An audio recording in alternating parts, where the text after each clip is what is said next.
Le Côte d'Ivoire, opposition, ça c'est regroupement des vermines. Regardez-les tous. Quand vous les regardez là, qui dit la vérité? Eux tous, c'est des bandes de menteurs. Ils croient que le pays maintenant a affaire aux menteurs. Ils ont la même philosophie que le maire Gbagbo. Quand il dit oui à 11h, à 10h, il dit c'est pas lui qui a dit. Quand il dit maman, je mange à 18h, après il vient dire il n'a jamais dit à sa maman qu'il a dit il allait manger à 18h. Ce sont les mêmes, c'est la même famille comme ça, regardez-les. Il ne peut pas dire la vérité au peuple. Des bandes de menteurs. Opposition. Ce que vous avez fait, c'est pas ça, c'est une honte. C'est une honte pour vous. Vous êtes décevant, vous êtes négatif. Franchement, vous êtes négatif. C'est honteux. Voilà des hommes qui se regroupent dans un stade où le monde entier se dit que non, ils ont quelque chose à proposer à la Côte d'Ivoire. Ils ont au moins un projet. Ils viennent, d'autres envoient, ils disent Gbagbo rien. D'autres s'asseyent, Alassane les divise pour régner.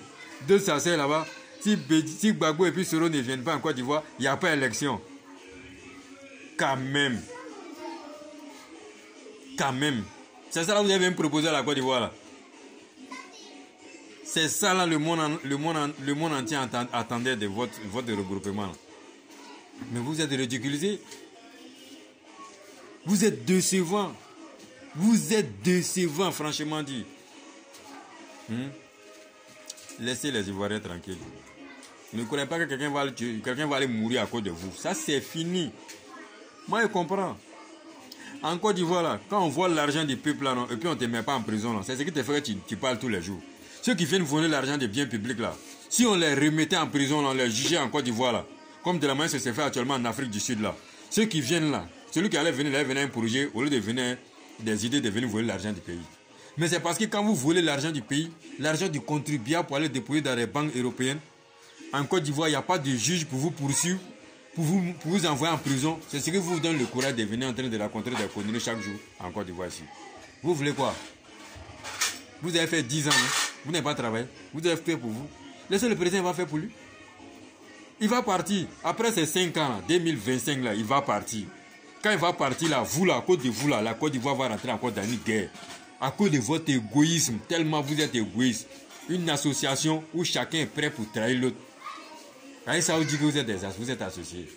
Vous êtes une opposition. Où chacun a son idée derrière sa tête.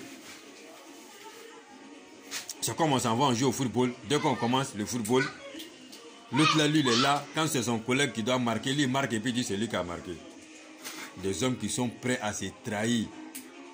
Et ça, ils disent qu'ils sont des opposants. Vous êtes opposants dans notre pays?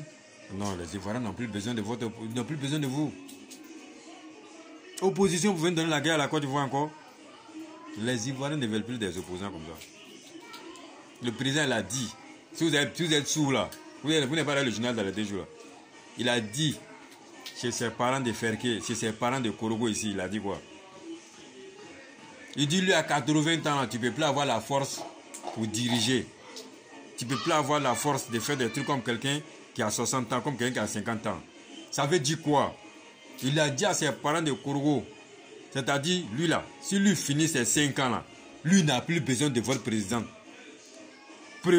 Fauteuil que vous êtes en train de vous faire parler dessus à lui là, il a dit, après ça, lui n'a plus besoin de ça. Après les 5 ans qui viennent là, lui n'a plus besoin de ça parce que lui ne peut plus avoir la force là.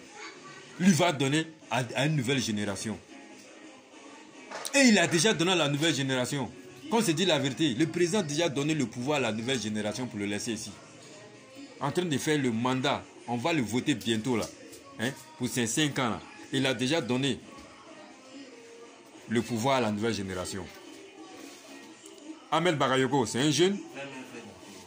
Le ministre de l'économie, c'est un jeune. Mais ils sont pleins comme ça. Le ministre Ricky Konaté, ce sont des jeunes. Ils sont pleins comme ça. Ils valent quelque chose de 15 à 20. Tout ça, ce sont des jeunes. Mais c'est un exemple. Faites comme lui. Faites comme lui. Vous êtes là. Le PDC est là. Si ce n'est pas Bédier, le PDC n'existe pas. Le FPI, si ce n'est pas Bago, le FPI n'existe pas. Mais vous êtes des malheureux. Afi Nguessamé, lui, c'est le plus maudit même du FPI. Oui, c'est le plus maudit du FPI, Afi Nguessamé. C'est-à-dire, lui, il vient s'asseoir et fait sa bouche. C'est-à-dire, lui, là, sans Bago, là, lui, il ne peut rien faire. Il est là, c'est Gbagbo qui est le roi. Gbagbo, il est roi du FPI, il n'est pas roi de la Côte d'Ivoire. Bédi, il est roi du PDC, il n'est pas roi de Côte d'Ivoire. Vous avez compris? Laissez les Ivoiriens tranquilles. À partir d'aujourd'hui, là, ne faites plus de meetings. Parce que votre projet, là, on a déjà compris votre projet. Vous avez déjà montré déjà votre projet aux Ivoiriens et au monde entier. Le monde entier a entendu vos projets. Projets que vous voulez donner à la Côte d'Ivoire, ils ont entendu. Gbagbo ou rien. Alassane est dictateur. Alassane est ceci. Le monde entier a déjà compris votre projet. Donc, laissez-nous tranquilles. Élection, là, on s'en va aux élections. Le président gagne et la Côte d'Ivoire est tranquille. Ce qui sera mieux pour vous, laissez le président tranquille. Sinon, si quelqu'un a eu le monsieur là, ce ne sera pas bon dans ces pays-là. C'est ce qu'ils ne veulent pas qu'on a qu'à dire la vérité. Pourtant, c'est ça qui est la vérité. Si quelque chose a gratté la voiture du monsieur là, du président Alassane, la Côte d'Ivoire, ça ne sera pas bon. Il y a longtemps, on se retient. Vous avez tout fait, mais Alassane dit, taisez-vous. Mais quand ça va déborder, là, Alassane même ne pourra même pas parler. Lui-même, quand il va se rendre compte, là, il va voir que ça le déborde. Donc, ce qui sera mieux pour vous, là, conseillez-vous là-bas dans votre opposition. Allez vous asseoir et puis vous allez faire votre propre bilan. Et puis vous allez dire vraiment, c'est trop, on n'a qu'à laisser comme ça. La Côte d'Ivoire avance. Je crois que ce sera mieux pour nous tous dans ce pays. Bande de racailles.